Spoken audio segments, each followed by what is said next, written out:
Hey guys, welcome back to Rave Culture Cast, your weekly guide to the EDM community, music festivals, and more.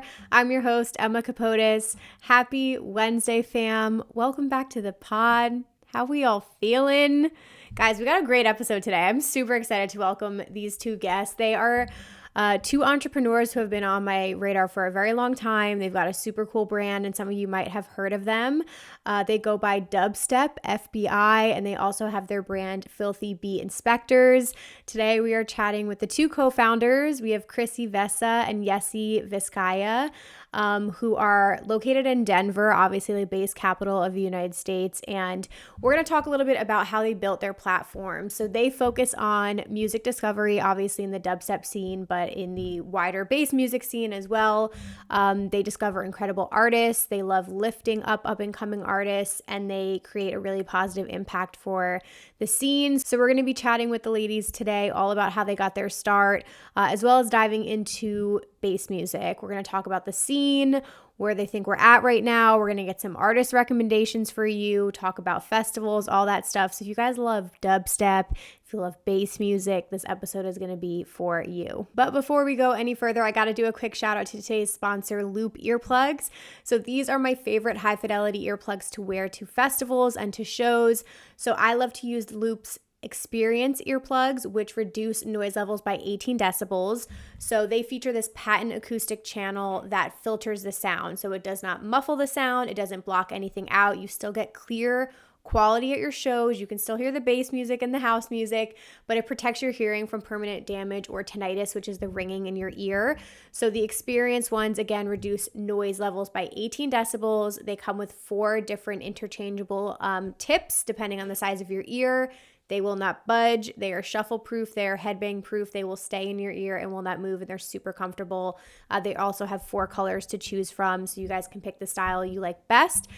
You can save now through April 23rd using code LoopXMK15. That is LoopXMK15. That will get you 15% off any of Loop's earplugs. They have a variety of different styles depending on what your activities are. So definitely check them out. Head over to their website. Everything will be linked down below, and save money on getting your own hearing protection from Loop earplugs. All right, fam, with all that being said, I want to dive into this interview today with Chrissy and Yesi from Dubstep FBI. Super excited to have them on. Please go show them some love and support. All of their links, playlists, social media, all that stuff will be linked down below. So go ahead and give them a follow, check them out, and join me in welcoming them to the podcast.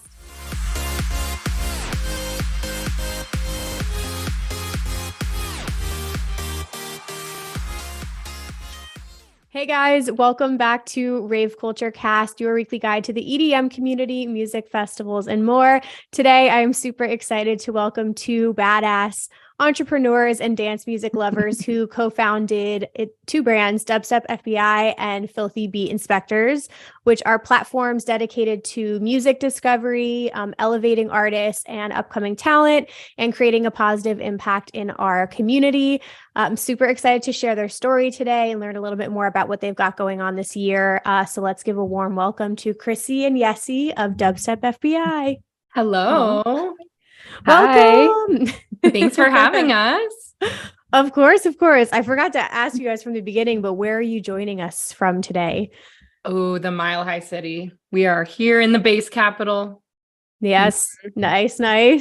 Chrissy, I know we connected recently, and I was saying before that I figured we would see each other again soon, but I've been very familiar with your brand and your platform for a while now, and it's taken too long for this connection to happen, but I'm super excited to have you guys here. Yes. Oh my God. I agree. Yeah.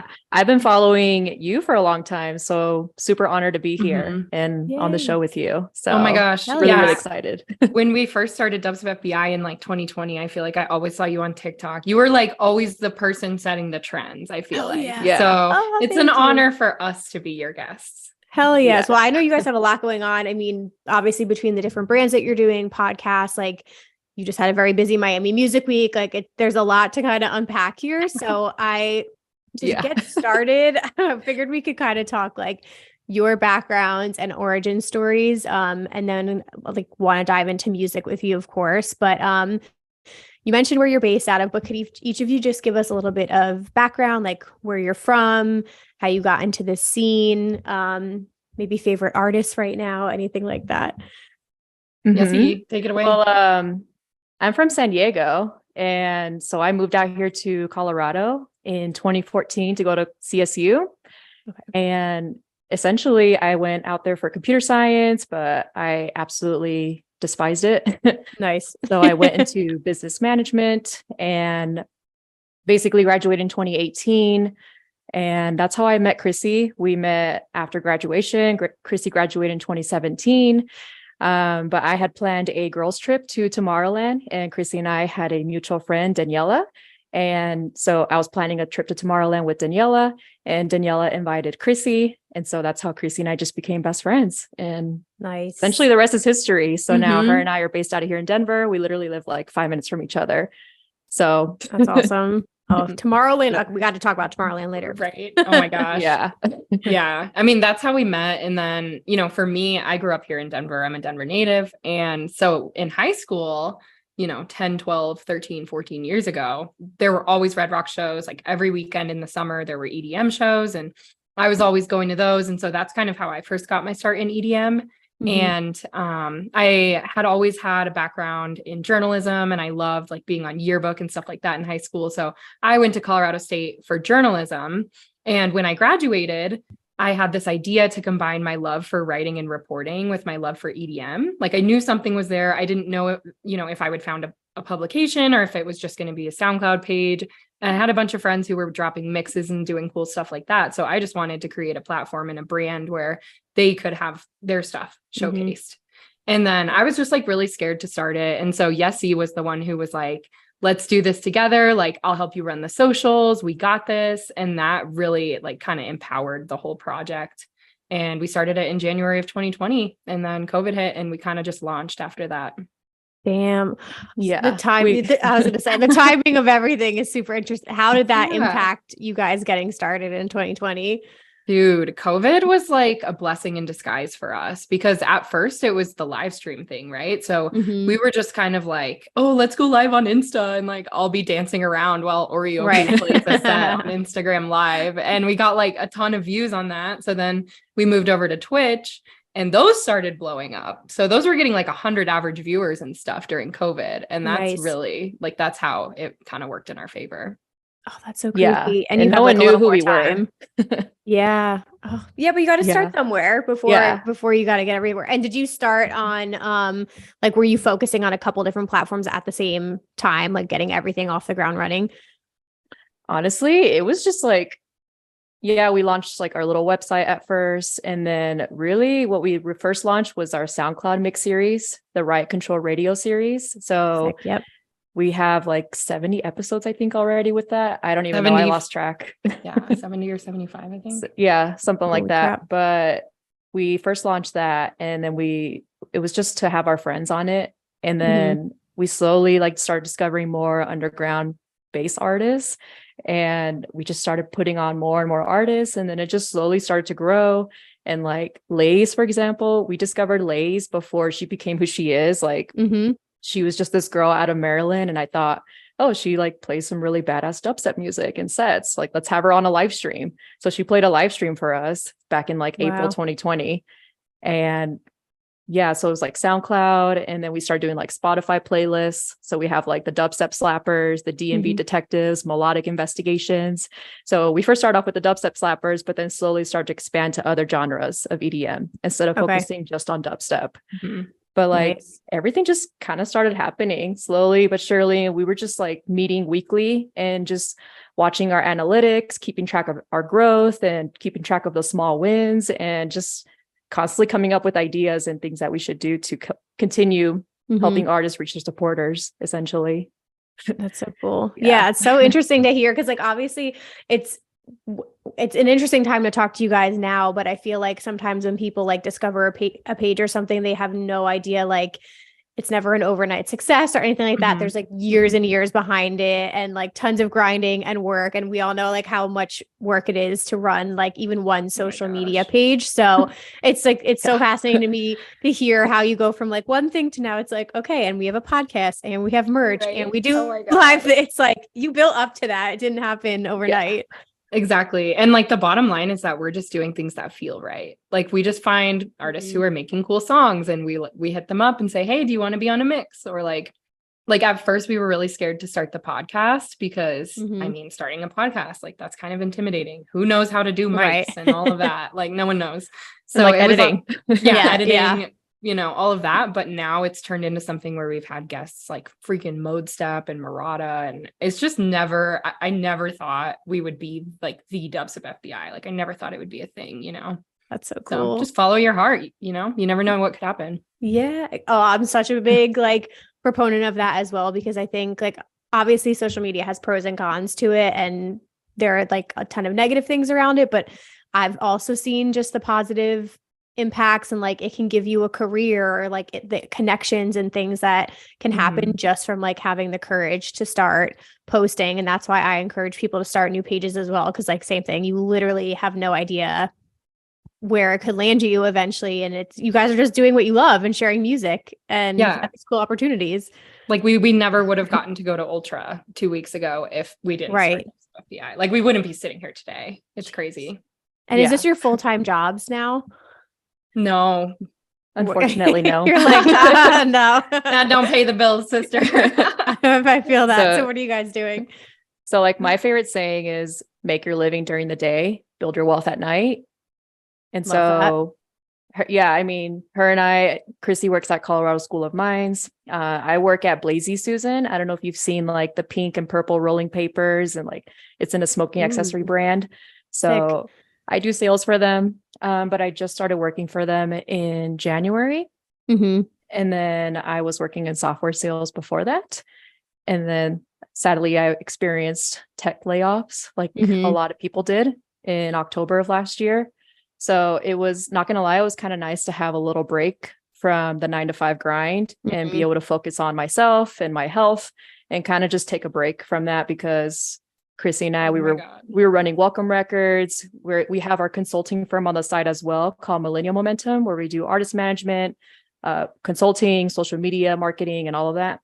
Damn. So we're running that, which we still do to this day. But the Welcome Records label was a lot to handle at that time. And we're just handling a lot of side gigs on top of our full-time jobs. Wow. But yeah, honestly, I feel like we're at a point where we have really good routines. Like we know how to balance our full-time jobs and our side businesses and also, you know, be able to work on ourselves and not drive ourselves too crazy with you know, have me time in there somewhere. Right. Yeah. I was driving myself crazy with all the Miami stuff. Not gonna lie. Jeez. Oh my God. Yeah. Well, how have you found being, because I struggle with this still, and I know it's like a constant work in progress, but how do you manage the projects that you take on and like being able to say no to things as well, just so that you can focus on like your primary projects? Yeah. I mean, for me, I think it's like you have to take on projects that you really love and care about, you know, like with the artists that we manage. Yeah, it's extra work, but their music, like we love their music. We bump it in our free time and stuff like that. So making sure that you're taking on projects that really feed your soul. Because let's be real, like no one's making any money, like I said. So that, and then also I think like we're big gym rats, mostly because our business partner is a bodybuilder. So we're like trying to keep up with him. But when I see Yesi go to the gym, I'm like, oh, I need to go to the gym today. Or like, you know, when I was feeling really down and depressed a month ago, her and my business partner, Joe, they surprised me with a self-care box with like a really awesome book and a blanket and like candles and stuff. So just like, that's awesome. It's part of it is on us, but part of it is also on your friends for like speaking up when they see that there's something wrong with you, I think. Yeah, for sure. Honestly, just having a support group that understands you, but it's also like there for you. Like it's easier said than done finding that type of group. I just feel like you are what you attract. So I know for me personally, I really wanted to find a group that had that go-getter mentality, that hustler mentality, that wanted something better for themselves and wasn't complacent with their life and wanted something more out of their life. And I feel like that's how I attracted someone like Chrissy and someone like Joe, our business partner. So I feel like I've been able to live such a fulfilled and amazing life because of them. And like, you know, when it comes to like prioritizing my well-being and everything, like just focusing one thing at a time. Honestly, I just need to like learn to just, if I'm feeling stressed, stop what I'm doing, go for a walk, go listen to some good music, just like step away from everything, listen to a podcast, like just stop, take a deep breath, you know, and then just like write a to-do list of like all the things that I need to get done. Even if I don't get through my whole list, at least I know that I got a couple of things done. So I need to celebrate those small wins, even if I didn't get everything done. Right. So like, I need to I've learned to like set boundaries for myself to just stop, even though like I have a whole list and things I still need to do, instead of me dreading it and being like, oh my God, I have all this to do tomorrow. And I blah, blah, blah. Like, you know what? Everything is figure outable. Yes. There's a book out there that's called Everything is Figure Outable. It's one of my favorite books. And literally I just tell myself, everything is figure outable. You got this. You can do this. Like just go to the gym, go rest. And then sometimes I'll come back and I'll feel pumped up again. And even though it's like 8 p.m., I'm like, all right, I'm going to work the next 30 minutes real quick just to crank out a couple of things, a couple of podcast edits that I have to do. And then, you know, call it a night. Yeah. That's so true. I'm so glad this like brought us together already, because this is why I love doing it, because you connect with people who are like-minded, and like you guys are fucking hustling and killing it with everything that you're doing. And it's just really cool, like you said, to connect with other people who are like so driven by their passions. Cause like you said, it is really hard to make money, really hard to like even get to the level where you can make a living off of doing like content creation and building like social media platforms. So like, I don't think people realize like really how passionate you have to be about it to like dedicate the amount of hours that you guys are dedicating to it. But like we said, there's really fun things that come out of it too. So totally. What's like, if you had to pick, like, what would be like your favorite thing? Is it like the playlist that you put together, the interviews? Honestly, like my favorite thing is just being backstage with my artists when they're playing. Like recently, the Thai guys, and so we had 3 of our artists on our hard dance roster play Wasteland last month or the month before. And like just going and tour managing them and then like sitting on stage while they're performing. Like I just love that. Those are the moments for me where it's like all of the sleepless nights and all the freaking stress and all of that makes it so worth it. Same here. Yeah. And to add to that, like when we first started this, honestly, we were not in this at all for the money. We're still not in this for the money at all. Like we put in a lot of our own money into this business to like keep the website running and keep all of these software subscriptions running. Like, you know how that goes. But ultimately, we just really wanted to add value to others and just help others, you know, just like reach their goals of like getting on a show or like, I don't know, getting on a label. And like, it's just so cool when we go to these shows, like we go to Red Rocks and we're like, oh my God, we discovered this person 2 years ago. And they were literally just in their bedroom producing. And now they're playing Red Rocks. Like, it's so cool crazy to like have that sort of full circle moment with these artists where they're like, wow, 2 years ago, I never envisioned that this would happen. And it's just cool to be able to live that moment with them. So I just, I love that. It's exciting to me. One of my favorite things is like growing with the artists too. So we pride ourselves in like finding the undiscovered talent first. And then like Vasta, for instance, I think that we put him on a mix, like, I don't know, 2021. 2020. Yeah. We had him on a mix. Damn. Yeah. And then now look at him. Like he's touring with Sullivan King, or like, Perry Wayne was on a mix in May of 2020. Like it's just cool to be day ones with people.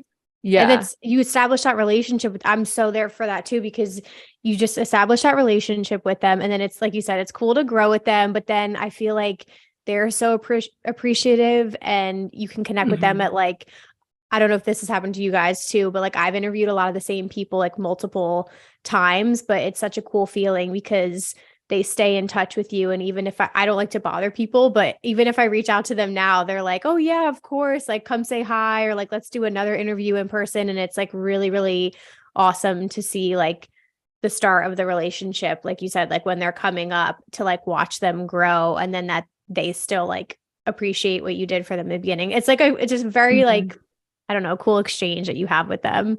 Exactly. Yeah. Like Vasta, for instance, he said that he appreciated us so much that a couple months ago, he wrote us a song for our podcast intro. Just like out of the kindness of his heart. He was like, y'all have done so much for me. Like, here's here. That's and just so gave us sick. like a custom ID. Yeah. Yeah. Oh my God. That's like the ultimate goal. That's so Right. cool that that's a custom ID. Yeah. But it's Like, true. Oh my God. And how does it feel being in Denver too? I wanted to ask that because I haven't been there yet, but just it has How the does scene Denver always feel? has the scene always been like fucking massive, or have you noticed in the last few years that it's just like this central point, like honestly for bass music? Yeah. I mean, growing up here, like it was always dubstep. Like this was the place. Like I grew up. I was in 10th grade listening to 12th Planet because he would always come here and play with like all those boys. So it's always been the bass capital of America, at least. But recently I feel like before COVID, it was popping off. COVID happened, kind of died down a little, but that kind of created a bubbling resurgence. And now it's like, oh my God, girl, there's sometimes like 4 or 5 shows a night and 3 of them will be dubstep. And then there's now multiple groups throwing after parties. It's just like a thriving hub. I feel like we're just so blessed to live here and have that niche because you really can't find it anywhere else in America, the way that it's done here in Denver. Right. What are some of the big, because I still, like I said, I haven't been there. Like Red Rocks is like top of my friggin' list to get out there. But if people are visiting the area, are there like certain venues that you guys would recommend for bass shows? well, obviously Red Rocks, Yeah. as you know. Honestly, Bass Ops is also a really good venue. Club Vinyl. Yeah, and Club Vinyl. And we also just met these guys. They're with Offbeat, and they throw these really sick after parties. It's at the Hideout. That's what the venue is called. So it's like really popping off right now. Like it's really blowing up. So their parties usually start at like 11 p.m.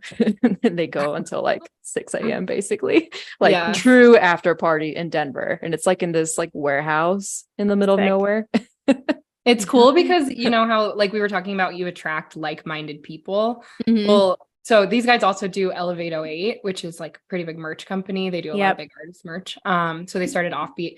We didn't even know who they were or that they lived in Denver until like New Year's Eve. I think they were throwing an after party show, and shout out Bry. He invited us to that. We didn't even get to make it out to one of their shows until last Thursday. So we were kind of like chatting with them the last few months, saw them in Miami, went out with them in Miami, but we didn't even get to go to one of these shows until last Thursday. And now we're like, oh my God, like this is the hot new spot.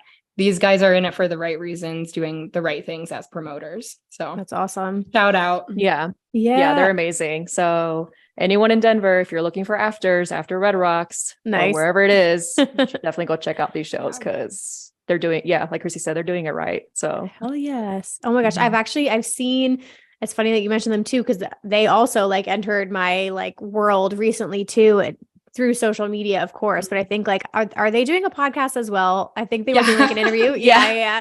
That's how I saw their which we will be on next month. Hell yeah. Okay, cool. It's just funny like how like all the worlds like kind of collide over all of that stuff. But yeah, I just saw some of their stuff recently too. And Lizzie Jane, I know, is based in Denver doing her podcast. So yeah, you guys have a good crew out there. Oh my gosh. Yeah. Endless things to do. Like we always joke, like I'm staying in on this Friday. Don't ask me to go anywhere. And then it's like Friday at 12 and we're like at church or something. Yeah. No. So like after Miami Music Week, Chrissy and I, we were like the Walking Dead. We looked like zombies, literally. And we had to go to work the following day. Well, at least I had to, and Chrissy was lucky enough to work from home, but I had to go drive to my office. And I remember my coworkers were all looking at me like, how are you alive right now? And I'm like, don't ask, do not talk to me. Yeah. No, not good. And Chrissy and I, we were like, we're not going to any shows in April. We're going to take it easy this month. Then we were at the afters till 5 a.m. on Thursday. And then we went to the afters again on Saturday. And Red Rocks.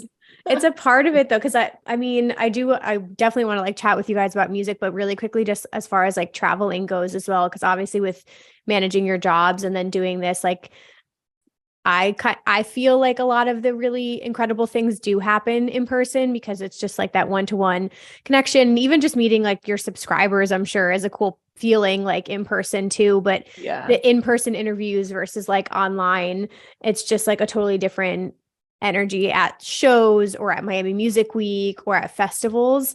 So how often do you guys travel, and do you guys try to like prioritize that if you can? Ooh, yeah, that's a good question. I mean, just like really quickly, Yesi and I usually go somewhere every month, I would say. Most of the time it's for EDM, but we also love traveling on our own, and we try to mix like our international travel. We'll like hit up our international dubstep friends and stuff. But yeah, I would say like we do try to send it out of state at least once a month usually. It's usually very last minute too. My last job, it was all remote. Lazy Susan, not so much right now, just because I'm still newer to the job, but eventually it will get to a point where we'll be able to start working remotely, but also combining like partnerships with Lazy Susan and other festival events. So like, it'll be nice to be able to combine, you know, those passions together. So, but yeah, we love traveling. Like last year, we went to 4 countries. We went to Iceland, Italy, Greece, and Malta. And Keizo, since we used to work for him at Welcome Records, he was playing at a festival in Italy. So Chrissy and I decided to go meet up with him over there in Lake Como. And went to the festival, and Millennium played there, which is sick too. So like, holy crap. What festival was that? Nameless. Oh, I'll have to look that one. Oh my God. I can't even imagine going to a festival in Italy. That sounds amazing. Oh my gosh. It's always really special when you can combine international travel with like the EDM stuff. Yeah, I'm skipping ahead a little bit, but how is the scene over there compared to here? Because I know like depending on where you go, like house and techno is just a huge part of the culture there. But what's the bass music scene like when you go to like Italy? Oh my gosh. Well, they were worshiping Keizo over there. I mean, there was a huge crowd for him. There was like 20,000 diehards over there. Oh, but wow. I will say it was really funny. Have you been to Tomorrowland? No, I haven't done any European festivals yet. I know. Okay. Hit us up when you do though, because we'll have tons of recommendations. Okay, sweet. Really quickly. Yeah. Tomorrowland, when we went to the base stage, there was like maybe 2 days worth of like the base stage, and it was all Americans. It was so funny. There were just like people with American flags at the base stage in Tomorrowland. So interesting. Yeah. But I mean, Yesi, you can probably speak on that as well. Like just given some of the artists we've interviewed who are European.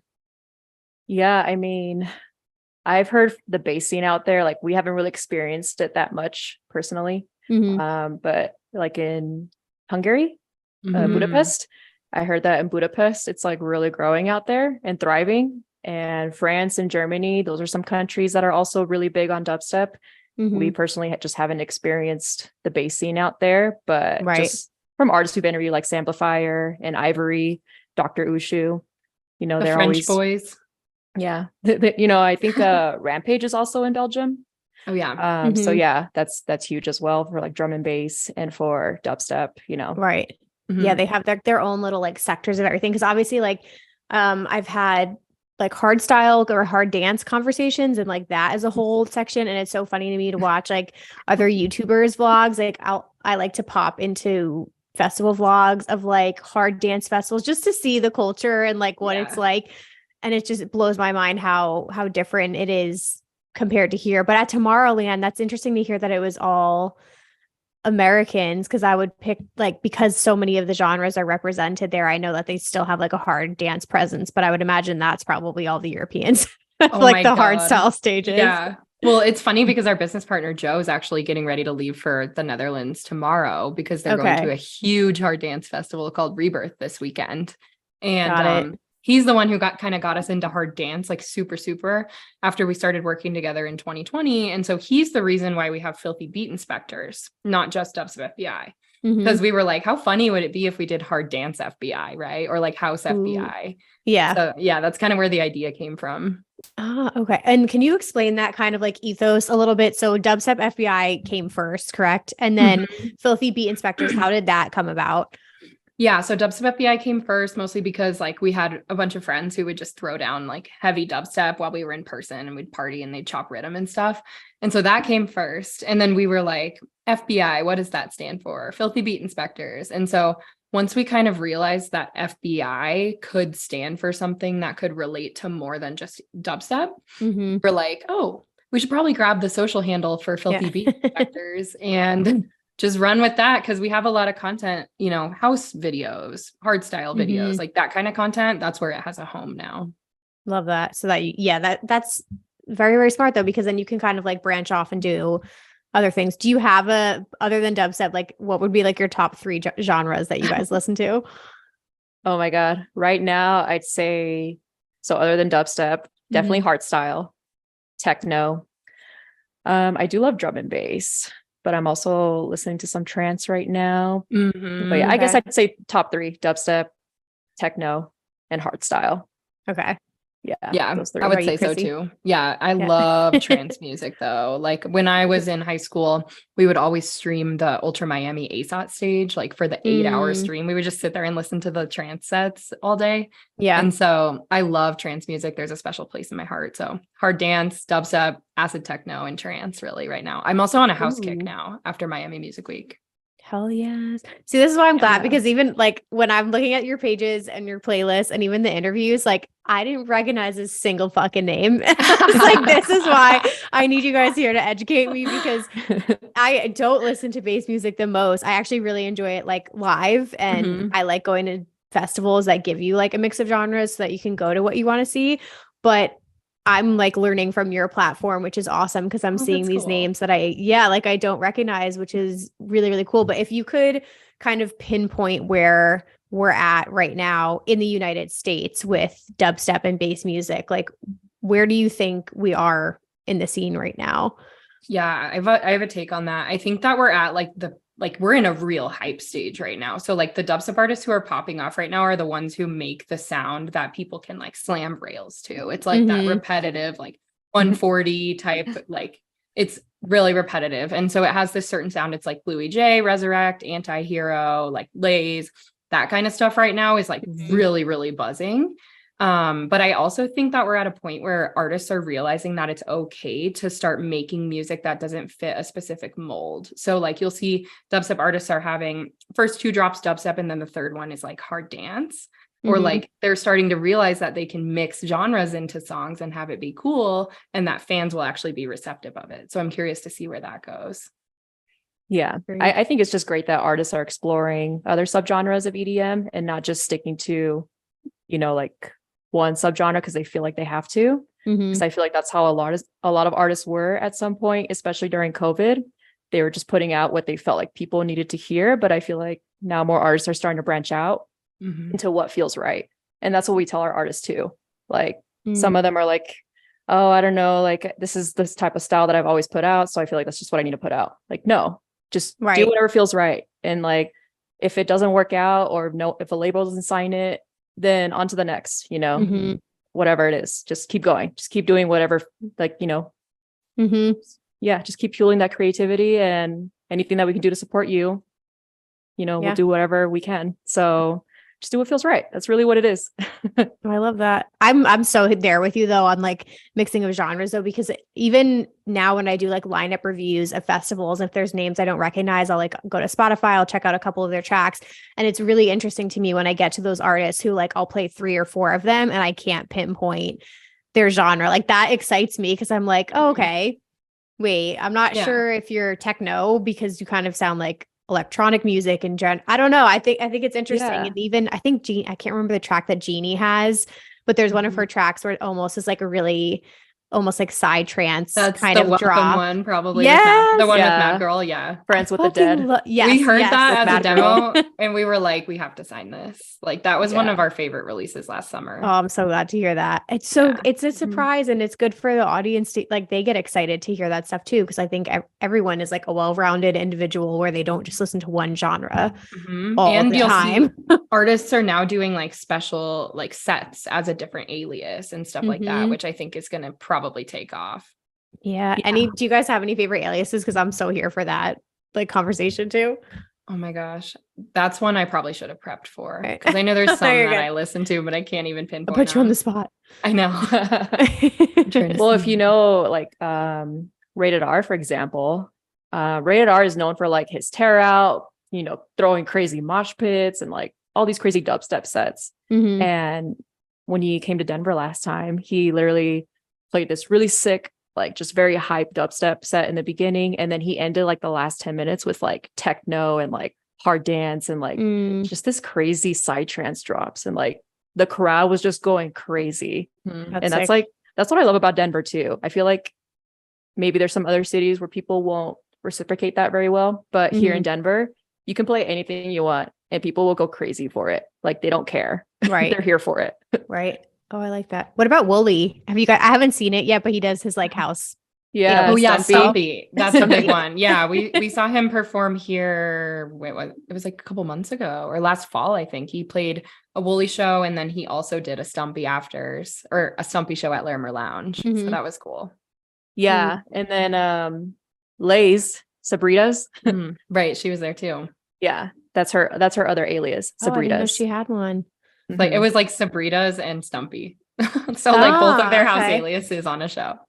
Okay, so it's house music. Oh, interesting. Yeah, because I'm so here for that too. And sometimes I feel like you get it a lot at like the bigger festivals where they're able to like throw in those sets. Like I know like with obviously with EDC just being announced, like Slander's playing their Before Dawn set, which is their like techno thing that people are very excited about to like see how that goes. But I remember last year it was I wanted to see it and I didn't get there, but Little Texas has a techno alias. Diamond like Dallas. Diamond Dallas. You were there for that. I love it.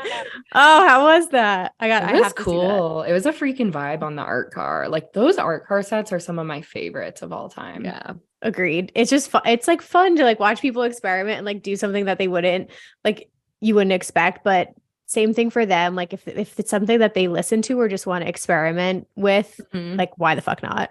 I'm with it. Like put the music out, you know. If you don't want to put it out under your rhythm alias, make a new alias. Definitely. Exactly.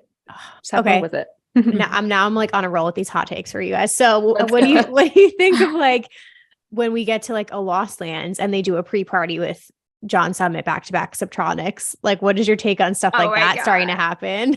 Dude, that was lit. I'm here for it. I love it.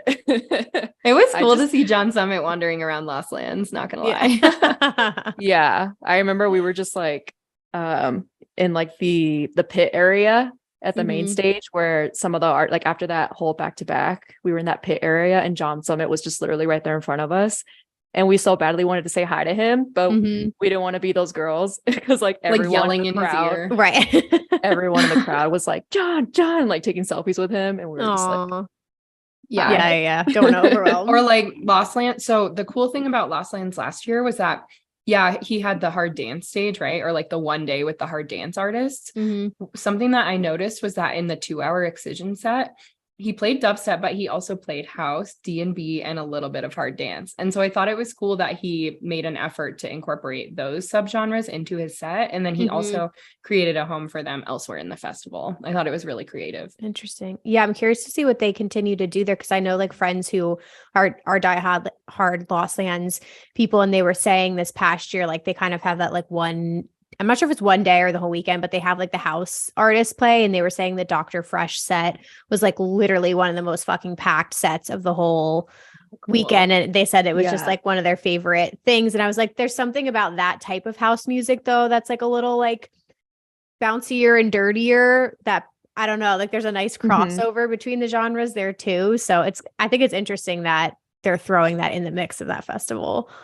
Yeah. I also think too, it's just good to mix up the genres a little bit just because I love dubstep. Obviously, like we have a company in dubstep that's literally has the word in the company name. But like 3 days in a row or pretty much 4 days in a row of just dubstep. Like it's nice to be able to switch it up a little bit to like these other subgenres where you can still combine the two together. Yeah. Like Chrissy said earlier, where there's some artists who will have like 2 dubstep drops in the beginning and then a psytrance or a techno drop later. Like if you listen to Resurrect's New Breed remix, Newsflash, I think it's Newsflash, right? And he did like a remix or for the Queso. Sickness. Or yeah. The Resurrect track, The Sickness. He did a really, really sick dubstep drop. And then the end of it, it's like this really, really cool like psytrance drop. So like that's what I love. Interesting. Okay. And then my last like hot take for you guys. What about obviously like right now you have like Sudden Death, who I feel like is kind of at the top of his game just with like his own individual shows and projects and different like name sets that I forget what the one at EDC. Void was one, but now it's Into the Inferno. It's like this new thing. I don't know what it is, but like, what about that level? Like you have Murata. I don't know any off the top of my head, but like the really, really, really heavy like bass music. What are your thoughts on that? It's an experience, that's for sure. Like, hey, if that's what they're passionate about, I'm here for it. But like, it's not really my thing. It is for a lot of people though. Like you can Mhm. definitely feel the energy in the crowd. Like I remember we were watching Sudden Death's like Void set at Lost Lands, and it was completely different from like other sets that we've seen from him. Mhm. Whereas we saw him again at Miami Music Week at the outro show, and he played like a 3 a.m. set, and it was like just a regular Sudden Death set. That Mhm. one was super heavy. Everyone was headbanging, whereas his Void set is more of an experience where people are just kind of like, you know, just not really headbanging. They're just kind of watching. Like the visuals are insane, the fireworks and the pyro. Like it's just more of an experience. Yeah. I guess you can say. There's like theatrics to it in a way. Yeah. Yeah, that's like my take as well, is like I'll go see a Void set at Lost Lands because I love the pyro and I love the fireworks and like the actual it's like a play. It's like theatrical. Mhm. But I'm not gonna stream that stuff in my headphones. Fair enough. Yeah. Yeah, like I'll enjoy it in person, but yeah, same here. Yeah, But like good point. Yeah, big difference between what you're watching live versus what you're listening to at home. exactly. Oh my God, and I feel that. And that's the same thing too with hardstyle. Like I always tell a lot of people that like once you watch it live, it's a whole different experience than like just playing it in your car or just like me showing it to you in person at first on the phone. Like because we're trying to convert a lot of our friends to hardstyle. So it's like a much more different experience, like watching it in person than like just listening to a random hard dance drop that sounds like construction. Yeah, and it's like there's no meaning behind a raw style song for someone off the street, whereas for us it's like our artists make raw style and like we know some of the artists in the scene and like we traveled to Europe and seen it and stuff, so you kind of have to have like the layers of experience with the genre in order to like it. Yes, that's definitely a good way of putting it. Yeah, like having that entry, because even at like an EDC Vegas where there's a Wasteland stage, who like maybe that's somebody's first exposure to it or like stumbling upon it for the first time. And same thing, I feel like my friends were like, okay, well, we need to get you to like a happy hardcore set to get you in the window. Then we'll like take you to one of and I feel the like raw style up tempo ones. Those are last. We're still working on that. But it like, I agree, like helps to kind of like work your way up to it if you don't want to like dive right in. But given that you guys are discovering people all the time, I did want to like give you the floor to also like hype up any artists that you think like totally deserve the credit right now or underrated or coming up. Like who should we have our eyes on? Oh, sister. Girl, we got a long ass list. I'll name some off the top of my head right now that I can think of. So definitely Anti-Hero, which we've mentioned briefly a little bit. He's an artist that we're managing, and like he submitted one of his songs to our Dubstep Slappers playlist. And I remember when I first heard it, it's called Suffocate with Void Doom. Void Doom is another really good artist. I was just like, what the hell, Chrissy? Like, listen to this. You showed it to me. I was like, listen to this slapper of a track that we just got submitted for our Dubstep Slappers playlist. And we both were just like playing it on repeat for like days and days. And he just kept putting out heat. And we were like, all right, we need to pick up this guy now. So he's one. Resurrect. So anyone who doesn't know Resurrect, then clearly you're not in the dubstep scene because he's amazing. And Future Exit is also another really good one. There's one that you showed me the other day, Chrissy, Kreitcher. Oh, Kreitcher, yeah, out of Montreal. Yeah, these Montreal boys are crazy. Him and then Izzy Vadum as well is on my list. Like he's so slept on, but he's a freaking amazing producer. Yeah. And then also Invert, out of Mexico City. They're just like making some of the best dubstep in the game right now. And then also Thrasha. So she's an artist out of Denver here. She is making like Viking rhythm type stuff. So she's a hot one to watch right now as well. But okay, run that back for me real quick. Viking rhythm, what the fuck is that? So it has like you listen to it and it has like deep vocals where you can picture like a Viking guy like getting ready to go off and sail the seven seas in the dark with like rough tides in Norway or something. And like it's very similar to some of the stuff that you would hear on Disciple Roundtable, like Samplifier and that kind of stuff. So it's really cool that a female is making that as well. Sick. Yeah, that's awesome. Well, I'm definitely gonna get a list from you guys and we'll get like playlist linked and everything as well. But it's so cool. And like you mentioned, so a couple people from Montreal. So like how do you, so many people discover music through your platform, but like what are you guys looking at? How do you like discover artists? I mean, it's like social media. I feel like seeing who the artists that we know are collabing with, and then also like the freaking Spotify radios. We have our street team helps curate the slappers every Friday. So like seeing what they put in the playlist. Our, like Yesi said, we listen to all the submissions that we get. So that's how we discover music too. Release radar. That's a huge one. So like any artist that anyone recommends, or like if I hear one song that I like, I'll follow their Spotify playlist or their Spotify profile. So that way, anytime a new song comes out, it pops up on my release radar. Even just on SoundCloud, lately, what I've been doing is like, if I find a new song, I'll stream it, add it to my playlist, and then I'll find more tracks like that. And then it'll show me other songs that are similar to that subgenre, but that were released recently. So that's how I discover more tracks. And like lately, any tracks that we really like, we started making YouTube visualizers. So we'll just pop them up on YouTube. And so people probably already noticed that we've been publishing a fuck ton of visualizers on there. But it's just tracks that we love, basically. Like anything that pops off, it makes our base face activated, and make a visualizer for it. And we make a point too of like, if it's an upcoming artist who doesn't have a big following, like we make a point of tagging them and being like, this song is sick, you guys should follow this person. Like that's my favorite thing to do, is like hype other artists up. No, those are all, I was going to ask you a little bit about SoundCloud, because I feel like that's something that I kind of sleep on a little bit. I like to do now.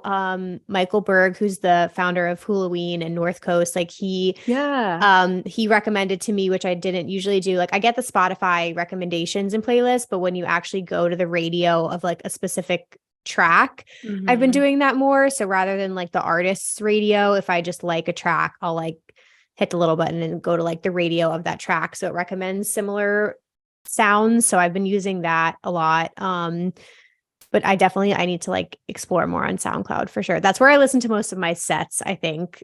It's really good for sets and like the mixes too. What's super cool is that our mix series has kind of become known as like the place to find IDs. So like we love putting out a mix full of all IDs, and like I always ask them for the track list, so that goes in there. It's more of just like finding those songs that are unpublished or like that you only get live and stuff. It's really cool. And how often like are you reaching out to artists to do mixes? Like is that something that, because I imagine it's even hard to get out of people too, now that like obviously COVID's over, people are busy, they have schedules and tours and things like that. Is it hard to like put together the mix compilations that you do? That's actually like one of my favorite things, I would say. What were you gonna say, Yesi? It's pretty easy, I'd say. Okay. It's mostly just homies that like are up and coming, and maybe we did an article for them, like they reached out and they're like, hey, I have this track coming out. Like, okay, would you guys be interested in doing a mix series? We love what you guys been putting out lately, and just go from there. And it's usually like, I don't know, it just happens. The cool thing about the mix series, and like we set this standard back in like late 2020, I think we were like, okay, the mix series is about discovering talent. Like this is where we put on actual producers who make their own music. Whereas the podcast series that we have is about interviewing established artists and getting like tips out of them and like advice and stuff like that. So it's like two very different people that we feature on each one. Yeah, that's a great way of putting it though, because I think in a way, even just through like SEO as well, just like on YouTube and where you're putting your interviews, like having more recognizable names probably helps with that discovery of the podcast. But then there's like something really amazing about the SoundCloud mixes, and then having people, and I'm sure like have like other dubstep artists and bass artists reached out to you with like feedback on like discovering music through. We always get people. Someone told us they discovered Vastive through us, and we were like, what? Even like Lays, a lot of people told us that they discovered Lays through her mix series with us. And like that's awesome. Even just like our interviews, people are like, wow, I had no idea who this person was, but I love their story. Or like, oh wow, I didn't know that this person had this sort of interest. Like we have very similar backgrounds. Like they're just like normal people. They're just like me or something. Yeah. That's really our ultimate goal, is just to help other people realize that these are just normal people too, and you can do it too, You can do it. Yeah. One of our core values is elevating those who are chasing their dreams. So we always we are attracted to people who are hustling and chasing dreams and like have a vision and stuff. So we love doing that. Sick. Okay. And then, Yeah. so for 2023 now, as if you guys aren't doing fuck enough, what are big picture goals? I don't even want to say 5 years ahead, but like a year or two from now, like what do you guys really want to focus on and grow? Yeah. I mean, just right off the bat, we're trying to get to 20K on Insta. So hopefully we can hit that by the end of the year. You hear that, Rave Culture Cast audience? Go follow them. Stop what you're doing and follow us on Instagram and Twitter and TikTok. Pause this video right now and follow us. Make it happen. That, and then my biggest goal that I have for Dubstep FBI is to do a stage takeover like at Corona Beach at EDC Vegas, basically. So like, you know how Brownies and Lemonade does their stuff. We're not like, we don't throw shows. A lot of people try to ask us to throw shows and stuff, but we don't do that. We help spread the word about shows, but we, you know, I really want to do like a stage takeover at a festival. I feel like that would be where I'm like, yeah, I freaking made it with this. Yeah. I have no doubt in my mind that will happen. Oh. Yeah, thank you. But like also to add to that, I would just love to just like, we've been talking to some promoters about, you know, having them fly us out to their shows and like do interviews on site. Like recently we did one with the Grocery Boys and 11th House. Shout out those guys. They're amazing. It was in Arizona, in Phoenix. So I don't know if you saw our recent reel that we posted of like Chrissy was like in the video being like, you're under arrest. And she had like a flashlight and like, you know, like the whole FBI outfit. And she's like, you're coming with me. And, like, and then we had like the headphone set and everything. Like, you know, we just want to be like actual FBI agents at a show, just doing cool shit with our friends and just fucking around, you know, and just kind of like, you know, just like you're under arrest for the filthy set that you just played, you know, or like, and like, cool. like, write actual citations and like, after doing that in Phoenix, now we have people coming up to us and being like, hey, we want to fly you out to this show to do what you just did in Phoenix. Yeah. And like, it'd be cool to just be able to do that for a living. Travel, like fly us to Rampage and just be the FBI at Rampage, like writing citations and stuff and have like a videographer follow us around. I don't know. 100%. Oh, that's definitely gonna happen. That's so fun.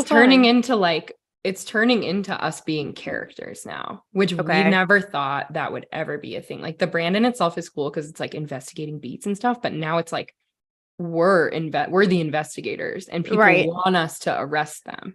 Literally like the weirdest thing. I tweeted today and I was like, I never thought so many people would be asking me to arrest them. It's like so every artist. Yeah.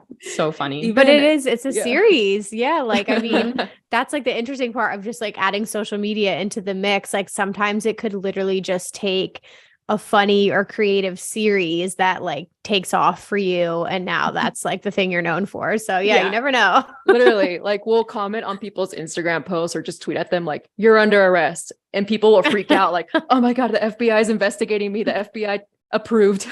Yeah, it's so funny. Yes. I love it. Yeah, keep that branding going. I think that's so fun to like explore throughout the year and just it's all like a test, like experimenting with like these different posts and stuff you're trying. Like you just never know what's going to like kind of take off or how people are going to find you. So you might as well like try doing that stuff and you're having fun doing it, which is the best part. Yeah. Like some of our TikToks, like there's a video of us just dancing in the car that has 250,000 plays. And we're like, how the heck? Yeah. Like you never know which one it's going to be. It's always the ones you don't think that hard about that do literally. That. Yeah. Not the ones that you work really fucking hard for. Right? You film it in like 2 seconds and then it pops off. Yeah. TikTok is like one of the only platforms I still don't understand the algorithm. So I just they better not ban that shit. I'm going to be pissed if they ban that in America. I'm right there with you. I've been doing content creation for like a little over 6 years. And like, I think it's important to obviously like be on all of the platforms and try at least like see what feels good to you in the end, like try them all and then like see what's manageable for you and what you enjoy. And like TikTok's one of those things. I'm glad I'm on it and I want to continue doing it just because of the discoverability on it right now. And I think it's a really cool platform, but like YouTube is just my home and where I started. And I still am a big like viewer on YouTube as well. And I just feel like I resonate with my audience best there. So I've even like discovered as a creator or like struggled in the past year of being like, don't force yourself to be a TikTok creator if you're not a TikTok creator. Like if you are YouTube or your podcast, like long form is for you. And that may just be how it is. Absolutely. And I think they actually like might have actually taught me that in journalism school. They were like, If you're good on Twitter, focus on Twitter. Like there's no reason Right. to like do the spread where you're only giving each platform 33%. You know, you should Yeah. give your all to one platform and freaking blow up on that platform.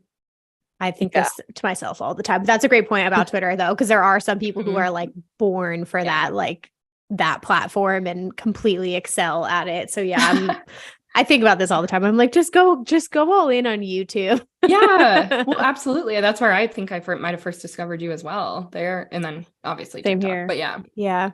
YouTube's got a great, it's just, it's evergreen content. And I feel like you just build such a strong like connection with your subscribers. When you're doing long form content or the podcast, like people just spend so much more time with you. So, you know, if they're watching a 20-minute video or a 15-minute vlog, like they're clearly engaged with you as a creator. Yeah. Right. But it's worth trying everything. I don't know how you do it by yourself. Like, I literally don't know how I would do all this without Chrissy. I wouldn't do it without Yesi. Yeah. It would just feel very lonely, to be honest. Yeah. I was going to say in the beginning though, but it's awesome to see like the relationship that you guys have together. And I definitely like want to stay in touch because it's when you do it by yourself, even just navigating like decisions or monetization or partnerships, like it is tricky to do all that by yourself. There's no like playbook of how you run your page. So even working with a coach is helpful sometimes. Yeah. And we're here too. Like if you ever like have questions for us or like we'll come to you with questions about YouTube probably or like anything. Yes. I mean, we do these interviews with people like Babs and Samir and Alec and them. And now I feel like these are our people. Like we just get it, you know? Yeah, definitely. Oh, well, I'm so excited. Okay. So plug where everybody can find you, connect with you, anything you got going on right now. Ooh, yeah. I mean, like we said, we know you have your phone right in front of you, so pull it out and go to at Dubstep FBI on Instagram, Twitter, and TikTok, and we're on Facebook too. Yeah. Beautiful. YouTube. You can just type in Filthy Beat Inspectors as well, and you'll find us. You'll find us on Spotify as well. So if you want to go and check out our playlist. Yep. I don't even know what the name of our playlist is. hit that follow button. It's like Filthy Beat Inspectors. You'll find like the podcast profile, but you'll also find the actual Spotify profile. And there's like 8 playlists in there. So it has like it has a hardstyle playlist in there. So if you want to discover some hardstyle. Beautiful. Oh, hell yeah. There. We'll get you all the love and support in the world, guys. Go follow. Check out the playlist. I will have everything linked down below. Ladies, this was so awesome chatting with you guys. Definitely want to have you back at some point to keep going with the conversation. But yeah, Chrissy and Yesi, hang tight. Everybody else, I will be back to wrap up the episode. Thanks, y'all.